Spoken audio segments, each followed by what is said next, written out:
Sa Shinamori Station sa Japan, pumila ang mga pasahero para sumakay sa Hayabusa 60, ang pinakamabilis na bullet train na may kakayahang umabot ng 320 kilometro bawat oras o 200 milya bawat oras, patungo sa Tokyo. Excited ang mga mag-aaral sa kanilang mga biyahe sa paaralan, mga pamilyang patungo sa mga kasalan, at mga manlalakbay sa negosyo. Kabilang sa mga ito ay si Yuko Kagami, isang politiko na nakikipaglaban sa isang iskandalo. Ang konduktor na si Takaichi at ang kanyang assistant na si Fuji, ay nakahanda para sa pag-alis. Sa malapit, si Todoroki, isang awkward ngunit sikat na manunulat, ay nakabangga ng isang kahina-hinalang lalaki, may bitbit na kakaibang bag, at dinampot ang kanyang telepono sa pagmamadali upang kunin ito. Sa loob, ang driver na si Matsui ay tumatakbo sa checklist.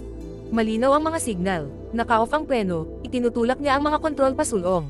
Ang Hayabusa 60 ay sumulong sa unahan, naghihiwa sa kanayunan na parang pilak na palaso. Sa Junior East HQ sa Tokyo, sinasagot ng operator na si Miyashita ang isang tawag. Sinabi ditong may bomba sa Hayabusa 60, patungo sa Tokyo.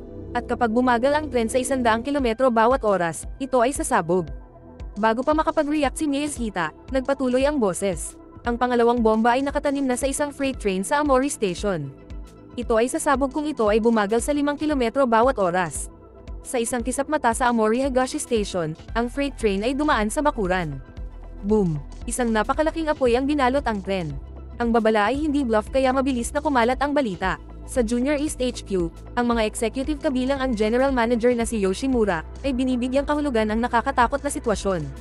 Kinumpirma ng footage ng pagsabog ng freight train na ipinakita sa isang tablet, ang mga parallel sa nakaraang 109 na kaso ay nabanggit. Hindi nag-aksaya ng oras si Commander Kusagi sa control center. Inutusan niya na alisin ang lahat ng tren sa riles. Pumasok si Inspector Kawago at ang kanyang pangkat ng pulisya. Isang joint task force ang nabuo. Bawat segundo ay mahalaga, ngunit lumilitaw ang isang nakamamatay na problema. Ang Automatic Train Control System ng tren o ATC, ay automatikong magpapabagal sa Hayabusa sa mga istasyon. Kung mangyayari ito, ang bomba ay sasabog. Sa loob ng Hayabusa, nakatanggap si Matsui ng nakakapanlamig na order sa radyo. Manatili siyang kalmado, dahil isang bomba ang nasa tren at huwag magdahan-dahan o ibaba sa 100 kilometro bawat oras ang takbo, at hindi ito isang drill. Tumibok ang puso ni Matsui tapos ay pinatay niya ang ATC. Isang hakbang na hindi kailanman pinangahas ng driver na gawin. Ngunit ang tren ay hindi dapat huminto. Samantala, nakuha ni Conductor Takaichi ang parehong sikreto. Gumagawa siya ng hindi malinaw na anunsyo tungkol sa mga teknikal na isyo, ngunit ang mga matalas na pasahero tulad ni Yuko Kagami ay nararamdaman na may mali, naramdaman nila sa Hayabusa sa Hachinohe Station ng buong bilis at walang hinto, kinakabahan na nagbubulungan ang mga pasahero na tila may hindi tama. Sa HQ, tumataas ang tensyon. Biglang tumawag muli ang bomber, at si General Manager Yoshimura na ang sumagot. Ang demand, 100 billion yen mula sa mga tao ng Japan, hindi mula sa mga riles. Mangolekta ng 1,000 yen mula sa bawat mamamayan. Hindi sila nagbigay ng mga detalye ng bangko at walang mga tagubilin sa kaibinaba ang tawag. Bago makasagot ang sinuman, pumasok ang isang mapagmataas na opisyal ng gobyerno, si Sasaki. Ito ay usapin ng gobyerno ngayon, announces niya.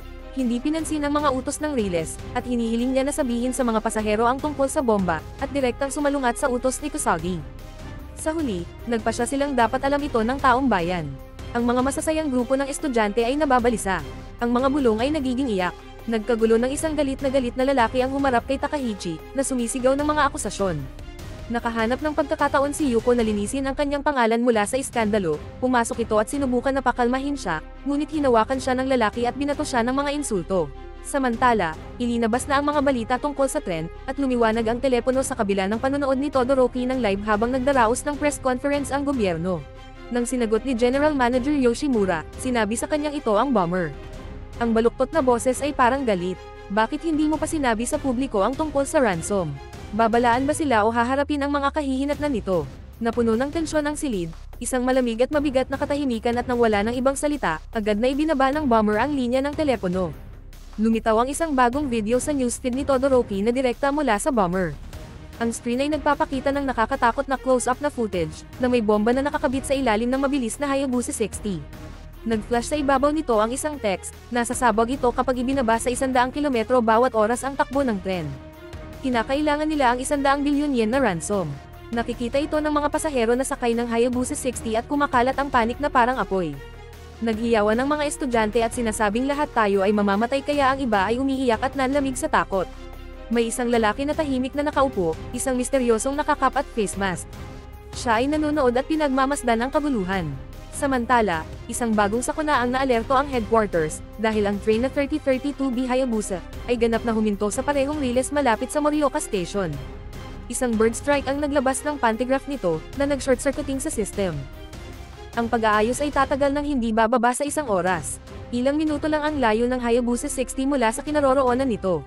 Si Commander Kusagi na nakatutok ang mga mata ay lumilipad sa pagitan ng mga monitor, mga stopwatch, at ang pag-ikot ng orasan. Tumingin siya sa mapa. Isang posibleng solusyon ay ilihis ang Hayabusa 60 sa North Track mula sa South Track upang maiwasan ang pagbangga. Pero may problema, bumibilis na ang Hayabusa 3027B sa hilagang track, at kung mag-divert sila, babangga sila sa 3027B. Kung mananatili sila sa South Track, babangga sila sa 3032B. Sa paglipas ng ilang segundo, gumawa si Kusagi ng isang matapang na plano, isang high-risk na hakbang na maaaring gumana. Kung magiging maayos ang lahat, ililipat nila ang Hayabusa 60 papunta sa North Track pagkalipas lamang ng 3027B sa critical na switch point. Pagkatapos, babalik sila sa South Track. Ngunit para gumana ito, dapat bumilis ang 3027B para i-clear ang switch, bago ito maabot ng Hayabusa 60. Ito ay tulad ng pag-thread ng isang karayom sa higit sa daan-daang kilometro bawat oras. Utos ni Kusagi, makipag-ugnayan sa 3027B. I-maximize ang bilis upang ma-clear ang junction. Pagkatapos, ipinaradyo niya si Matsui sa Hayabusa 60, pabagalin ang tren sa 105 kilometro bawat oras. Bumibilis ang tibok ng puso ni Matsui dahil ang pagpapabagal sa tren ay maaaring mag-trigger ng bomba, ngunit walang ibang pagpipilian. Ngayon ay kinakabahan na pinapagaan ni Matsui ang throttle. Bumaba ang speed display sa 110, 108 hanggang sa 105. Tumutulo ang pawis sa kanyang noo, at nagmadali si Takahichi para balaan ang mga pasahero. Marahas na nanginig ang tren. Sinabi nito na manatiling nakaupo at ibaba ang mga ulo, pinilit niyang umupo sa tabi ng mga tao sa kanilang mga upuan, at tiniyak na ligtas ang isang ina na may sanggol. Sa control center, ang tensyon ay wala sa mga chart na parehong nakikipagkarera ang parehong train patungo sa switch. Ang 3027B ay lumampas sa Morioka Station, nagtakbuhan ang mga tao para magkubli habang dumaraan ang train. Sa sandaling alisin ng 3027B ang switch, napasigaw si Kusagi. Sinabi nito na baliktarin ang switch. Ang switch ay pumihit at ang Hayabusa 60 ay marahas na lumihis papunta sa North Track. Nagsigawan ang mga pasahero habang lumilipad ang mga bagahe sa himpapawid. Inijam ni Matsui ang throttle forward, lumalaban sa mapanganib na mabagal na takbo. Ang bilis ay 102. Lalong tinulak niya sa 104 hanggang 107. Sa saktong oras, na-clear nila ang threshold na 100 kilometro kada oras. Ang Hayabusa 60 ay lumampas sa 3032B, ang natigil na tren sa North Track. Nakalampas ito sa Morioka Station, at sa wakas ay lumipat pabalik sa South Track ilang sandali bago ang sakuna. Ngunit nang naisip na ng lahat na tapos na, isang malakas na alarma ang tumunog sa cabin ng driver. Si Takahichi ay nag-imbestiga at nalaman na si Todoroki, ang sikat na manunulat, ay live na nagbo-broadcast. Ninakaw niya ang radyo mula sa tren, gamit ang kanyang telepono at isang ring light, kinukunan at ini-stream ang kabuluhan. Kitang-kita sa screen ang pamagat ng kanyang best-selling na libro, na Unemployed Rich Man.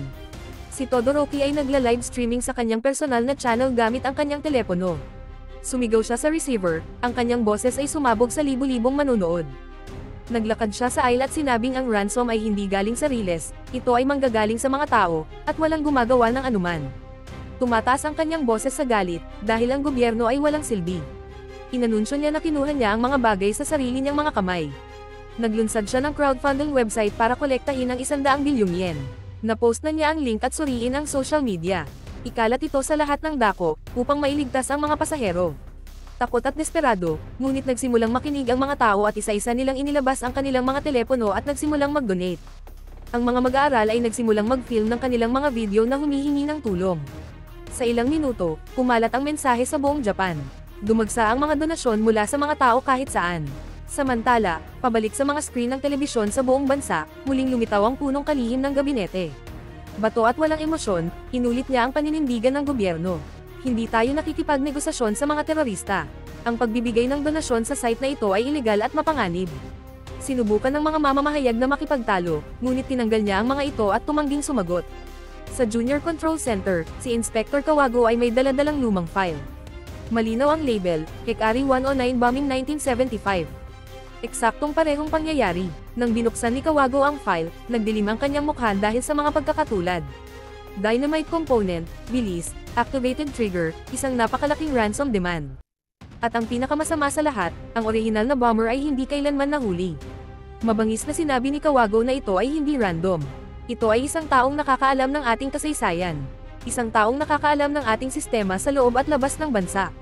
Posibleng isang dating empleyado at isang taong may matinding sama ng loob sa Riles.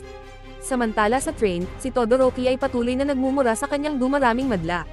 Ikinaway niya ang kanyang libro na Unemployed Rich Man, na tinatawag ang kanyang sarili bilang isang bayani na ginagawang pag-asa ang kawalan ng pag-asa.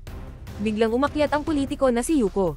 Pinutol ng boses niya ang kabaliwan ni Todoroki at sinabi nito na pakiusap. Kailangan natin na maging mahinahon, lohikal na diskarte. Ngumisi si Todoroki at lalong idiniin ni Yuko na ang ransom na 100 bilyon ay kabaliwan. Pinapakain nito ang mga terorista. Ngunit hinikat ni Todoroki ang argumento na kung ang mga taong ito ay mamatay, ang pagkalugi sa ekonomiya ay mas mataas kaysa sa ransom. Ang pagbabayad ay ang matalinong hakbang.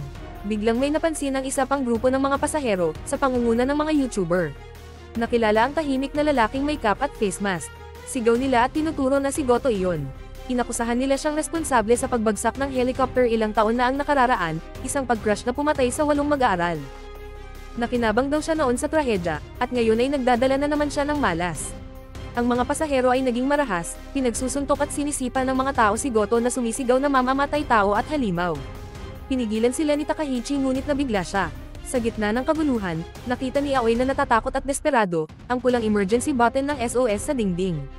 Pinindot niya ito at isa ang sumigaw na sasabog ang sasakyan, ang mga pasahero ay lalong natakot, sa pag-aakalang hihinto ang tren. Nagmamadaling pumunta si Takaichi sa harapan, hinawakan ang intercom at sinabing huminahon ang lahat. Sinabi nito na hindi pinipigilan ng button ang tren, inaalerto lamang nito ang driver. Ang isang pasaherong doktor ay nilapatan ng lunas ang noo ni Goto, at tiniyak kay Takaichi na hindi ito nagbabanta sa buhay. Tumango si Takaichi na pagod na pagod. Sa malapit, mapait na sinabi ni Fuji, bakit ililigtas ang isang lalaking ganyan? Inayos siya ni Takaichi na panay ang tingin. Sinabi nitong dahil yun ang trabaho namin na maiuwi ang lahat ng ligtas. Ang mabigat na katotohanan ay nakasabit sa pagitan nila. Maya-maya lang, lumapit si Aoi at ibinalik ang nahulog na ID ni Takaichi. Humingi ito ng dispensa sa idinulot niyang gulo. Matamis naman nang umiti si Takaichi. Sinabi ni Aoi na kami ay tinulungan mo na pakalmahin sa kaguluhan, ngunit bakit ililigtas ang isang taong kinasusuklaman ng lahat? Simple lang ang sagot ni Takaichi, dahil tungkulin ko ito at dahil gusto ko. Tumalikod siya at naglakad pabalik sa harapang tren, naiwan si Aoi na malalim ang iniisip. Sa Junior East Control Center, ipinahayag ni Commander Kusagi ang isang ligaw na plano. Paghiwalayin ang huling coach ng Hayabusa 60, habang ito ay tumatakbo. Karaniwan, ang pag-uncouple ay nagtitrigger ng automatikong pagpreno, ngunit kung i-disable muna nila ito, maaari nilang itong hatakin. Plano nilang magpatakbo ng isa pang tren ang 9012B, kasama ang Hayabusa 60 sa bilis na 120 km bawat oras, na naglilipat ng mga kasangkapan sa pamamagitan ng lubid at kalo sa pagitan ng mga bukas na pinto. Gagabayan ng mga dalubhasang teknisyan ang mga voluntaryong nakasakay sa pamamagitan ng telepono. Sasaluhin ng pangalawang rescue train ang nakahiwalay na coach, maglilipat ng mga pasahero, at bumagal ng ligtas. At iiwanan ang mga sasakyan sa harapan na nilagyan ng bomba upang tumakbo sa unahan. Sa Hayabusa 60, naghanap sina Takaichi at Fuji ng mga electrician. Isang kalbong lalaki ang humakbang na kinakabahan. Siya ay gumalaw patungo sa Coach 9. Samantala, ang tren 9012B ay kumukuha ng antas. Ang parehong tren ay tumutugma sa bilis na 120 km bawat oras at nagpapalitan ng saludo ang mga driver. Sa mga pintuan ng crew, nag-brace si Takaichi habang nagpaputok ang mga technician ng guide rope sa puwang. Nahuli niya ito, na sinisiguro ang mas mabibigat na linya. 3 kahon ng kargamento na marahas na umuuboy ay hinatak sa kabila, sa loob naman ng mahahalagang kasangkapan sa pagdecoupling. Ilang milya ang layo sa Miyagi Stock Center, ang mga inhinyero ay nakikipagsiksikan sa mga schematics. Sa pamamagitan ng video call, ginagabayan nila si Takaichi at ang kalbong voluntaryo. Buksan ang kaliwang panel. Hanapin ang BRK wires. Binuksan ni Fuji ang panel. Ang kalbo na nanginginig ang mga kamay, ay nag-uugnay sa isang pulang jumper sa B0 at port 17. Naikonekta niya ito at ang susunod ay maingat na putulin ang cable 16. Isang pagkakamali ang nagtitrigger ng preno. Napasnip siya sa katahimikan. Pagkatapos ay ang Matsui radios. Hindi pinagana ang emergency brake. Samantala, naghahari ang kaguluhan sa tren, kung saan ang sigaw ni Fuji ay maghanda para sa paglipat. Iwanan ang inyong mga bagahe ngunit nag-aagawan ang mga pasahero. Hinawakan ni Aoi ang kanyang maliit na bag na determinado. Sa pagitan ng mga sasakyan, sina Takaichi at mga voluntaryo ay nakikipaglaban sa umaalingaw-ngaw na hangin upang ihiwalay ang mga kotse. Nang ipasok ang decoupling wedge ay nakahanda ng itulak. Sa isang nakakasilaw na pagbuhos ng mga sparks at isang nakakabinging kalabog, ang coupler sa pagitan ng coach 9 at 10 ay humiwalay. Pagkatapos ay sumabog sa isang napakalaking bowl ang apoy ang shockwave na humahampas sa tren, kaya't nagsigawan ng mga pasahero. Tumitig muli si Takaichi sa takot. May dalawang bomba. Una nilang inakala na may bomba lamang sa coach 4. Samantala, ang rescue train 9014B ay tumatakbo sa posisyon sa may likurang dulo, na handa ng kumonekta. Sa 9014B, nakuha ng veteranong driver na si Mukay ang countdown, 60 meter, 50, 40, 10 at 5, saka umalis pabalik si Mukay at nakipag-ugnayan. Isang malakas na kalabog habang naglilink ang mga tren. Ang isang footbridge ay ipinakalat kaagad. Senyales ni Takaichi na ilipat ang mga pasahero ngayon na. Ang mga pasahero ay namumutla sa takot, humawak sa mga lubid na pangkaligtasan at humakbang sa umuugong na tulay, tumatawid sa pagitan ng dalawang tren na lumilipad pa rin sa mahigit 100 kilometro bawat oras ang bilis. Isa-isang tumawid ang mga matatanda, mga pamilya, at isang ina na nakayakap sa kanyang sanggol. Halos lahat ng pasahero ay ligtas na ngayon sakay ng rescue train. Sa sandaling iyon, isang pink na buhok na YouTuber ang dumaan, dumadaloy ang dugo mula sa isang sugat sa ulo. Si Goto sa galit at kawalan ng pag-asa ay pinalo ito ng isang golf club. Si Takaichi ay sumugod at sinubukan pigilan siya, ngunit si Goto ay sumisigaw at labis ang pag-iyak. Ayokong maligtas, sigaw niya. Hayaan mo na lang akong mamatay. Nawawalan na siya ng pag-asa na nadurog ng paninirang puri, kahihiyan at takot. Samantala, isang bagong panik ang sumiklab. Sumisigaw ang guro sa mga tao. Sinabi nitong nawawala ang kasama niya. Ang guro at si Yuko ay bumalik sa Hayabusa 60 upang hanapin siya. Ang mga pasahero na pinalakas ng adrenaline, ay biglang pinasaya si Todoroki bilang isang bayani. Hinihimok siyang tumulong. Si Todoroki na na-corner ng pressure, ay atubiling sumali sa despiradong paghahanap. Umalangaw ang mga bagong alarma. Nakatingin si Matsui sa control panel at natakot dahil ang nasirang emergency brake ay na-activate dahil sa pagdecoupling ng mga coach. Hindi ito ma-override. Ang bilis ng tren ay pababa na.